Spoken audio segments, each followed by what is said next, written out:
शेख रशीद की गिरफ्तारी के बाद रावलपिंडी की दो सीटों NA 56 और 57 का इंतखाबी मंजरनामा क्या हो सकता है। क्या हम ये व्लॉग में हम ये साबित करने की कोशिश करेंगे कि क्या हम ये कह सकते हैं कि शेख रशीद की गिरफ्तारी ने एक लिहाज से उनको एक तरह का फैसिलिटेट ही कर दिया है, क्योंकि जिस तरह हमारे पास डेटा है, जिस तरह हम डेटा साबित करने की कोशिश करेंगे कि शेख रशीद बुरी तरीके से शिकस्त खा रहे थे, खास तौर पर जब पीटीआई ने NA 56 और 57 से अपने उम्मीदवारों को हतमी कर दिया था। NA 56 से पीटीआई ने शहरयार रियाज साहब को और उसके बाद NA 57 से सीमाबाद ताहिर साहबा को हतमी कर दिया, कंफर्म कर दिया, टिकट जारी कर दी, यानी शेख रशीद के साथ कोई अलायंस नहीं किया गया।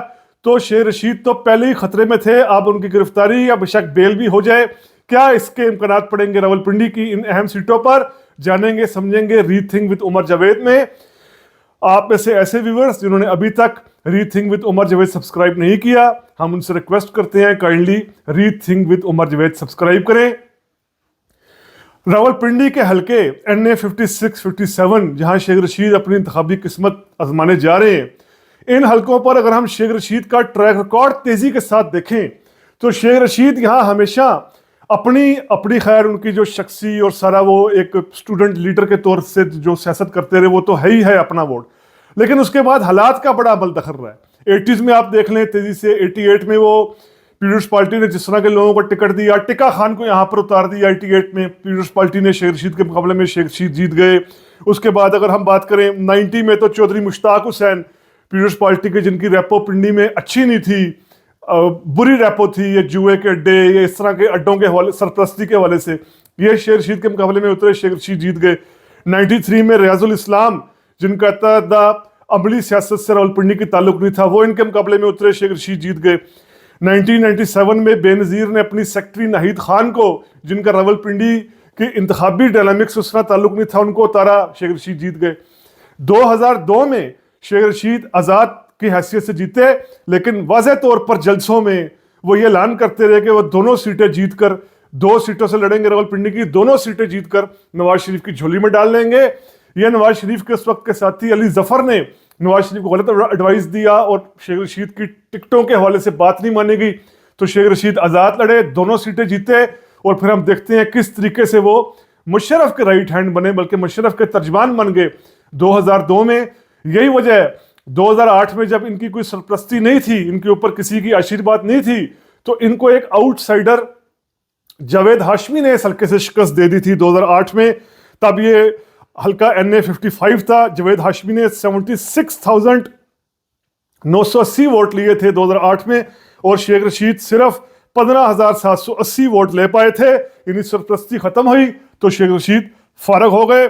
उसके बाद फिर हम देखते हैं कि ये ज़िमनी इलेक्शन में भी हारे थे। ज़िमनी इलेक्शन में इनको शकील अवान ने हरा दिया था शेख रशीद को। 2013 में अब चूंकि शेख रशीद ने अलायंस कर लिया था इमरान खान के साथ, ये इत्तेहाद था कि रावलपिंडी की जो NA 56 की सीट है वहाँ शेख रशीद इमरान खान को सपोर्ट करेंगे, और NA 55 की सीट पर जो पीटीआई है वो शेख रशीद को सपोर्ट करेगी।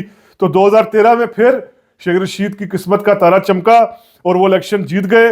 इन्होंने 88,532 वोट लिए और नून लीग के शकील अवान 75,275 वोट ले सके। क्लोज फाइट थी, यानी बहुत बड़े मार्जिन से शेख रशीद नहीं जीते थे, फिर भी ये सीट वो अपने नाम करने में कामयाब रहे थे। 2018 में फिर वही हुआ था, अलायंस था पीटीआई का और अवामी मुस्लिम लीग का, यानी शेख रशीद का आपस में अलायंस था।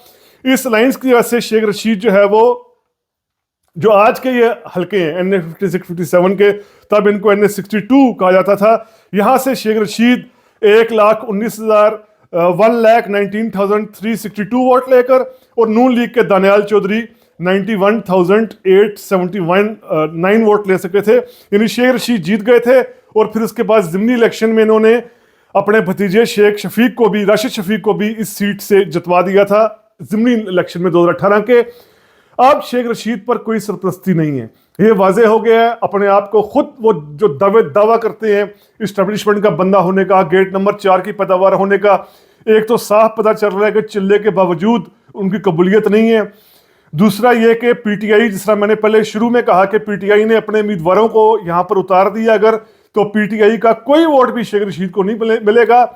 मुमकिन तौर पर शेख रशीद को यहाँ जो उनका, चूंकि जारी बात है उनका पूरी पॉलिटिक्स का ये इलाके ऐसे हैं जहाँ वो शुरू से पॉलिटिक्स करते आए हैं, उनका किसी हद तक शख्सी असर रसूख भी है, लेकिन ये शख्सी असर रसूख क्या एक सीट जीतने के लिए काफ़ी रहेगा? 80-85 हज़ार, 90 हज़ार, बल्कि 1 लाख से प्लस वोटों को बाहर निकालने के लिए काफ़ी रहेगा? जो सर्वेज बता रहे हैं रावलपिंडी की इन सीटों के NA 56, 57 के, जो वहाँ से लोगों से बातचीत करके हम अक्स कर सकते हैं, वहाँ के वोटर्स, हर तबके का जो वोटर है वो यही बता रहा है कि शेख रशीद जो है, शेख रशीद के लिए शायद मुश्किल से वो तीसरे नंबर पर आ जाएं, चौथा शायद अभी हम कहना शायद ज्यादा हो, तीसरे नंबर पर शायद मुश्किल से आ जाएं। लेकिन शेख रशीद के लिए अब PTI की, चूंकि यहाँ कैंडिडेट्स एक्टिव हो चुके हैं, NA 56 से शहरियार रियाज और NA 57 से सीमा ताहिर साहिबा, अब शेख रशीद के लिए मुमकिन ही नहीं है। तो जो ये बात की गई कि शेख रशीद को दोबारा गिरफ्तार कर लिया गया है, यह मैं समझता हूँ कि एक लिहाज से शेख रशीद की बचत ही होगी, वरना शिकस्त तो उन्होंने पहले भी खाई थी। 2008 में बहुत बुरी शिकस्त खाई थी, ज़िमनी इलेक्शन में भी शिकस्त खाई थी। क्या पता अब की बार फिर उनको बहुत करारी शिकस्त होती, और अब हम कह सकते हैं कि शायद ये उनकी जिंदगी का आखिरी इलेक्शन ही हो। इसके बाद अगले 5 साल बाद शायद वो इलेक्शन में ना लड़ें, खुद से रिटायरमेंट का ऐलान कर दें अपनी उम्र के बायस, तो शायद वो अपने आखिरी इलेक्शन में बहुत बुरी शिकस्त के बिल्कुल करीब पहुंचे हुए हैं, उसके बावजूद गिरफ्तार हो गए हैं। तो शायद उनके पास एक जवाब एक आ जाए, मैं तो गिरफ्तार था, मैं तो जेल में था, इसलिए जो है वो मैं कंपेनिंग नहीं कर सका, लोगों को बाहर नहीं निकाल सका। देखते हैं कि अब तक उनकी जमानत हो भी जाए 8 फरवरी से पहले, क्योंकि शेख रशीद जो है वो जानते हैं किसको खुश करना, कबूलियत कैसे ली जाती है, अच्छी तरीके से जानते हैं, पुराने खिलाड़ी हैं सियासत के। तो बहरहाल देखते हैं, हमारी नज़र बनी रहेगी पाकिस्तान के इस हल्के, पाकिस्तान के दूसरे हल्कों के हवाले से जहां कांटेदार मुकाबले होने हैं, उनके साथ साथ ये NA 56, 57 के हल्कों पर रावलपिंडी की भी नज़र बनी रहेगी। रावलपिंडी के बाकी भी कई दिलचस्प हल्के, खासतौर पर एक बड़ा हल्का जहां नून लीग ने बहुत बड़ा कंप्रोमाइज़ किया है, उस पर भी हमारी नज़र बनी रहेगी। तो मैं उम्मीद करता हूं आपको यह व्लॉग पसंद आया होगा। अगर पसंद आया है तो काइंडली सब्सक्राइब कीजिए रीथिंक विद उमर जावेद। शुक्रिया।